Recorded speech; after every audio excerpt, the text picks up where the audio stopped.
This episode of the Story Cottage is brought to you by our friends at Domestic Dominion, the Kings Ridge Elderberries, and our supporters on Buzzsprout. Go to thestorycottage.buzzsprout.com or click the Support the Show link in the show notes and subscribe for just $5 a month to get every episode ad-free. And now, on with the show.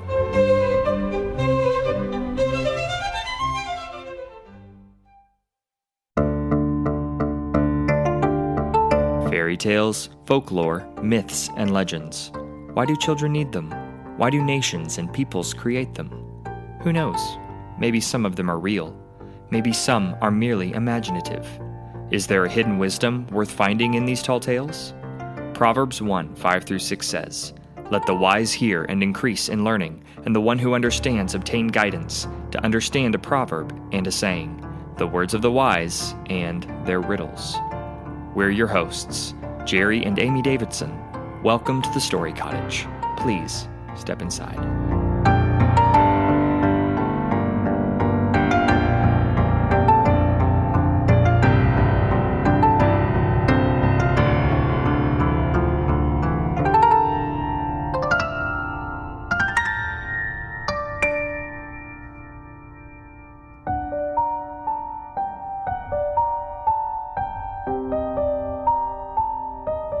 Once upon a time, in the middle of winter, when the flakes of snow were falling like feathers from the clouds, a queen sat at her palace window, which had an ebony black frame, stitching her husband's shirts. While she was thus engaged, and looking out at the snow, she pricked her finger, and 3 drops of blood fell upon the snow. Now the red looked so well upon the white that she thought to herself, "Oh, that I had a child as white as this snow, as red as this blood, and as black as the wood of this frame." Soon afterwards, a little daughter came to her, who was as white as snow, and with cheeks as red as blood, and with hair as black as ebony. And from this she was named Snow White. And at the same time her mother died. About a year afterwards, the king married another wife, who was very beautiful, but so proud and haughty that she could not bear anyone to be better looking than herself. She owned a wonderful mirror, and when she stepped before it and said, "Mirror, mirror on the wall, who is the fairest of us all?" it replied, "The queen is the fairest of the day." Then she was pleased, for she knew that the mirror spoke truly. Little Snow White, however, grew up and became prettier and prettier. And when she was 7 years old, she was as fair as the noonday, and more beautiful than the queen herself. When the queen now asked her mirror, "Mirror, mirror on the wall, who is the fairest of us all?" it replied, "The queen was fairest yesterday. Snow White is the fairest now, they say." This answer so angered the queen that she became quite yellow with envy. From that hour, whenever she saw Snow White, her heart was hardened against her, and she hated the little girl. Her envy and jealousy increased so that she had no rest day or night, and she said to a huntsman, "Take the child away into the forest. I will never look upon her again. You must kill her, and bring her heart and her tongue for a token." The huntsman listened and took the maiden away, but when he drew out his knife to kill her, she began to cry, saying, "Ah, dear huntsman, give me my life. I will run into the wild forest and never come home again." This speech softened the hunter's heart, and her beauty so touched him that he had pity on her and said, "Well, run away then, poor child." But he thought to himself, "The wild beasts will soon devour you." Still, he felt as if a stone had been lifted from his heart, because her death was not by his hand. Just at that moment, a young boar came roaring along to the spot, and as soon as he clapped eyes upon it, the huntsman caught it, and killing it, took its tongue and heart and carried them to the queen for a token of his deed. But now, poor little Snow White was left motherless and alone, and overcome with grief. She was bewildered at the sight of so many trees and knew not which way to run. She ran till her feet refused to go farther, and as it was getting dark and she saw a little house near, she entered in to rest. In this cottage, everything was very small, but very neat and elegant. In the middle stood a little table with a white cloth over it, and 7 little plates upon it, each plate having a spoon and a knife and a fork, and there were also 7 little mugs. Against the wall were 7 little beds arranged in a row, each covered with snow-white sheets. Little Snow White, being both hungry and thirsty, ate a little morsel of porridge out of each plate, and drank a drop or two of wine out of each mug, for she did not wish to take away the whole share of anyone. After that, because she was so tired, she laid herself down on one bed, but it did not suit. She tried another, but that was too long. A fourth was too short, a fifth too hard. But the seventh was just the thing, and tucking herself up in it, she went to sleep, first saying her prayers as usual. When it became quite dark, the owners of the cottage came home, 7 dwarfs, who dug for gold and silver in the mountains. They first lighted 7 little lamps, and saw at once, for they lit up the whole room, that somebody had been in, for everything was not in the order in which they had left it. The first asked, "Who has been sitting on my chair?" The second, "Who has been nibbling on my plate?" the third, "Who has been nibbling at my bread?" the fourth, "Who's been in my porridge?" the fifth, "Who's been meddling with my fork?" the sixth grumbled out, "Who has been cutting with my knife?" the seventh, "Who's been drinking out of my mug?" then the first, looking round, began again. "Who's been lying on my bed?" he asked, for he saw that the sheets were tumbled.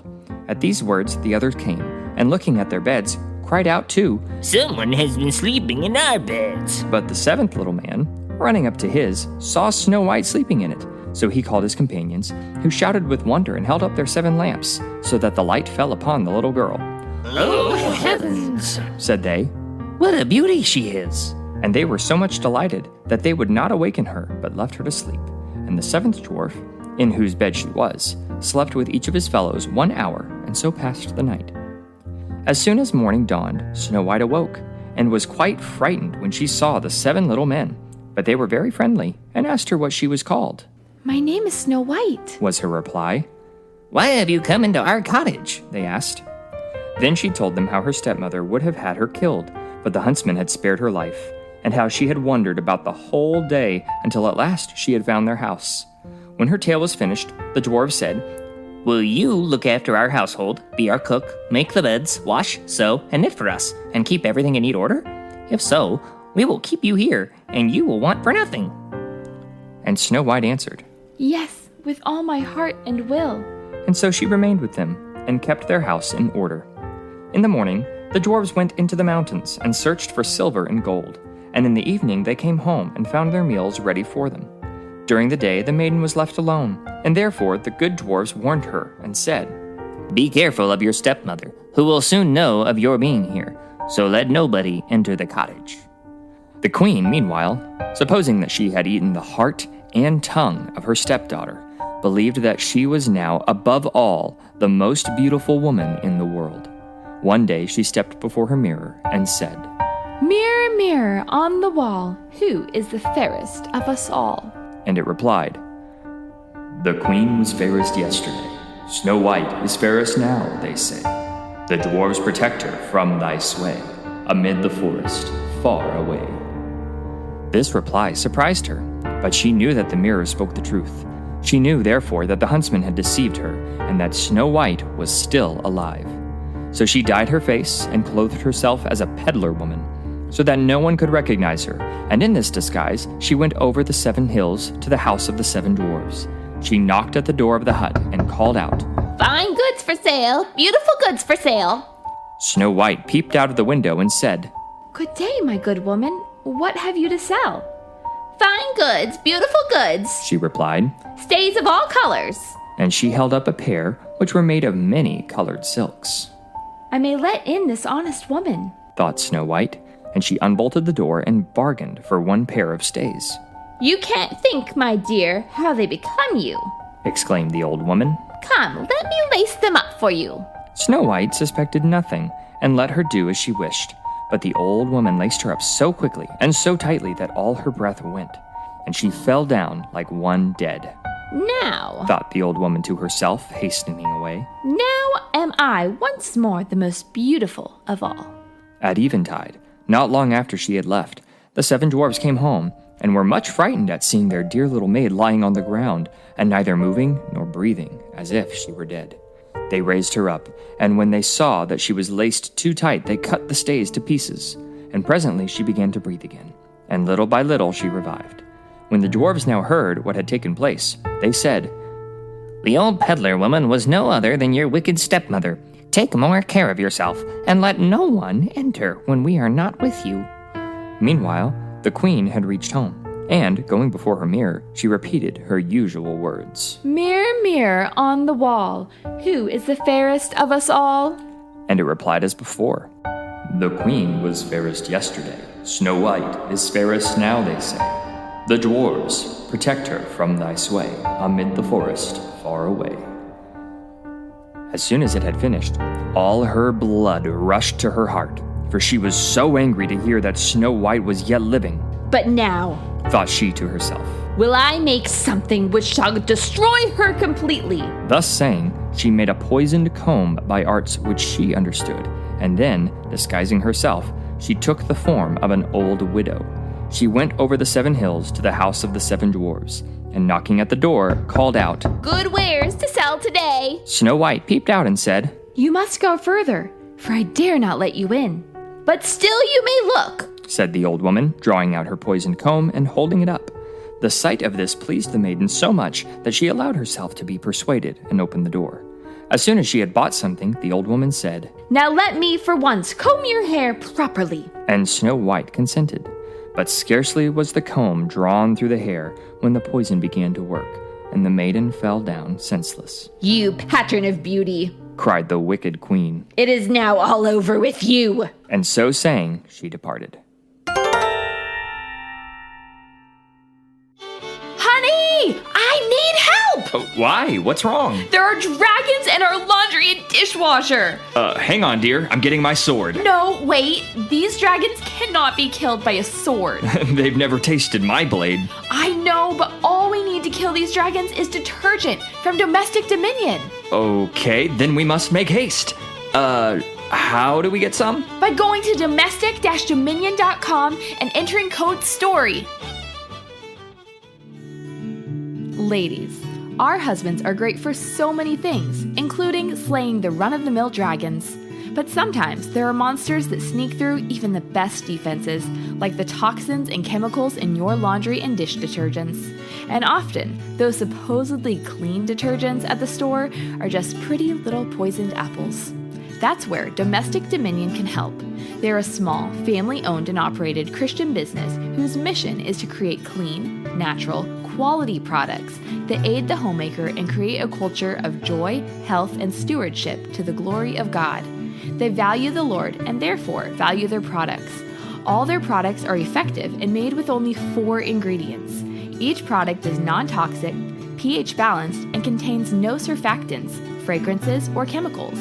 They leave no chemical residue, and their laundry detergent is safe to use on any kind of clothing.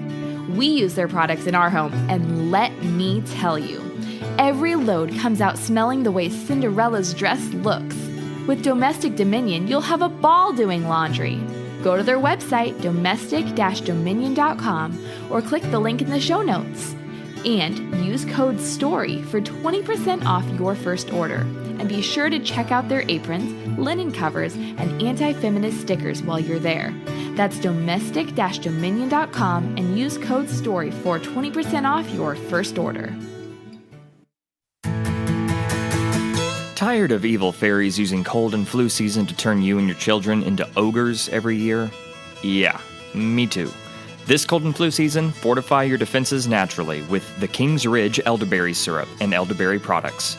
They grow the freshest elderberries on their Indiana farm, hand-pick and cold-press them into the tastiest syrup around. And they are packed with antioxidants and vitamins to boost your immune system. Defend the castle of your family's health. Use code STORY10 for 10% off your first order at tkrfarm.com.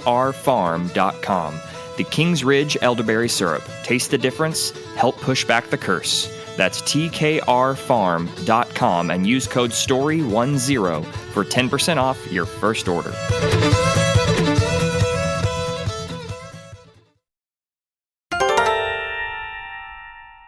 Fortunately, evening soon came, and the 7 dwarves returned.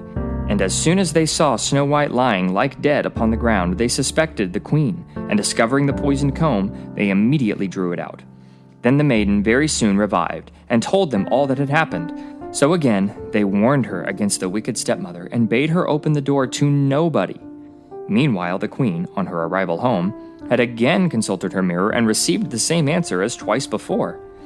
This made her tremble and foam with rage and jealousy, and she swore that Snow White should die if it cost her her own life. Thereupon, she went into an inner secret chamber where no one could enter, and made an apple of the most deep and subtle poison. Outwardly, it looked nice enough, and had rosy cheeks, which would make the mouth of everyone who looked at it water. But whoever ate the smallest piece of it would surely die. As soon as the apple was ready, the queen again dyed her face, and clothed herself like a peasant's wife. And then over the 7 mountains to the house of the 7 dwarfs she made her way. She knocked at the door, and Snow White stretched out her head and said, I dare not let anyone enter. The 7 dwarfs have forbidden me. That is hard on me, for I must take back my apples. But there is one which I will give you, said the old woman. No, Answered Snow White. no, I dare not take it. What? Are you afraid of it? Cried the old woman. There, see, I will cut the apple in halves. Do you eat the red cheeks, and I will eat the core. The apple was so artfully made that the red cheeks alone were poisoned.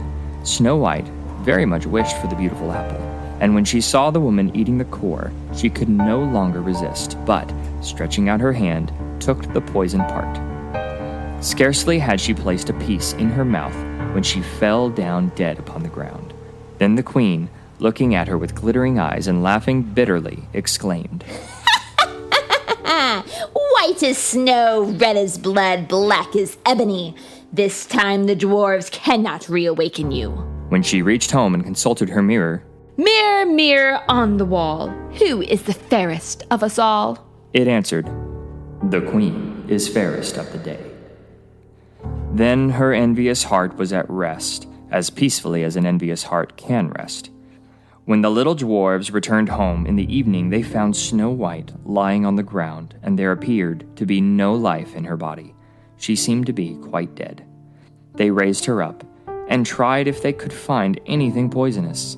They unlaced her, and even uncombed her hair, and washed her with water and with wine, but nothing availed. The dear child was really and truly dead. Then they laid her upon a bier, and all 7 placed themselves around it, and wept for 3 days without ceasing. Then they prepared to bury her, but she looked still fresh and lifelike, and even her red cheeks had not deserted her. So they said to one another, We cannot bury her in the black ground. Then they ordered a case to be made of glass. In this they could see the body on all sides, and the dwarves wrote her name with golden letters upon the glass, saying that she was a king's daughter. Now they placed the glass case upon the ledge on a rock, and one of them always remained by it watching. Even the birds bewailed the loss of Snow White. First came an owl, then a raven, and last of all a dove. For a long time Snow White lay peacefully in her case, and changed not, but looked as if she were only asleep, for she was still white as snow, red as blood, and black-haired as ebony. By and by it happened that a king's son was traveling in the forest, and came to the dwarf's house to pass the night. He soon saw the glass case upon the rock, and the beautiful maiden lying within, and he read also the golden inscription. When he had examined it, he said to the dwarves, Let me have this case, and I will pay what you like for it. But the dwarves replied, We will not sell it for all the gold in the world. Then give it to me, said the prince, for I cannot live without Snow White. I will honor and protect her as long as I live. Then the dwarves saw that he was so much in earnest, they pitied him, and at last gave him the case, and the prince ordered it to be carried away on the shoulders of his attendants. Presently it happened that they stumbled over a rut, and with the shock the piece of poisoned apple which lay in Snow White's mouth fell out. Very soon she opened her eyes, and raising the lid of the glass case, she rose up and asked, Where am I? Full of joy, the prince answered, You are safe with me. And he told to her what she had suffered, and how he would rather have her than any other for his wife. And he asked her to accompany him home to the castle of the king his father. Snow White consented, and when they arrived, there they were married with great splendor and magnificence. Snow White's stepmother was also invited to the wedding, and when she was dressed in all her finery to go, she first stepped in front of her mirror and asked, Mirror, mirror on the wall, who is the fairest of us all? And it replied, "The queen was fairest yesterday. The prince's bride is now," they say. At these words, the queen was in a fury, and was so terribly mortified that she knew not what to do with herself. At first she resolved not to go to the wedding, but she could not resist the wish to see the princess. So she went, but as soon as she saw the bride, she recognized Snow White, and was so terrified with rage and astonishment that she rushed out of the castle, and was never heard of again.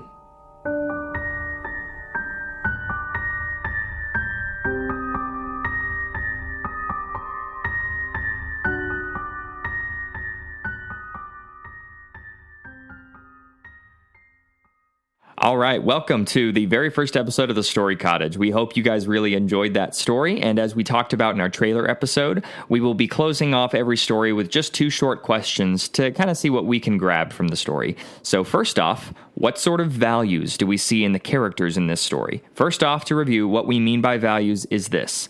We need to determine what it is that each character values most, because this guides what they do. As Christians especially, we must teach ourselves through God's word to value God the most. If we value and love God the most, we will become more godly. If we value anything else more than Him, we sin and become more evil.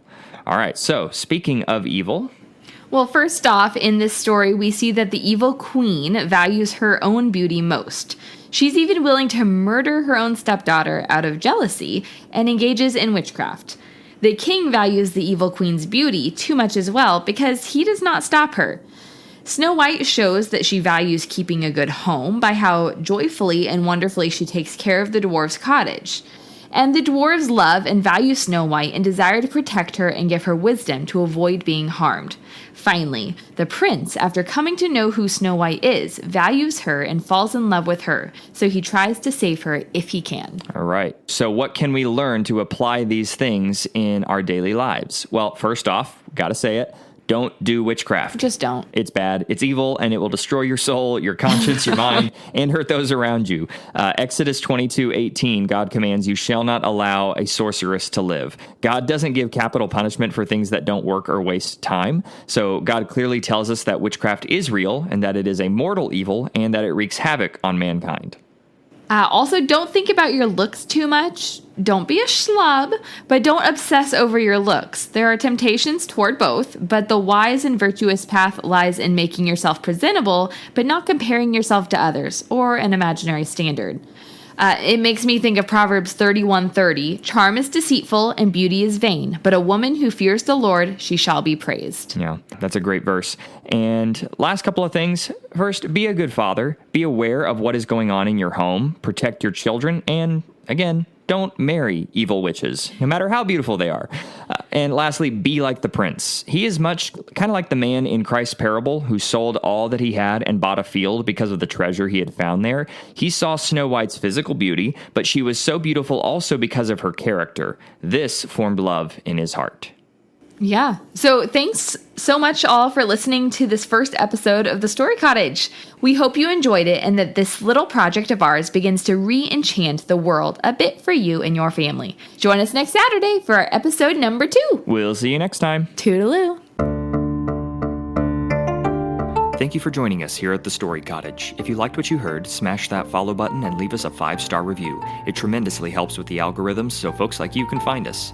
Go to thestorycottage.buzzsprout.com or click the support the show link in the show notes to subscribe for $5 a month to get every episode ad-free. And follow us on X, Instagram, or Facebook. And please, join us next time.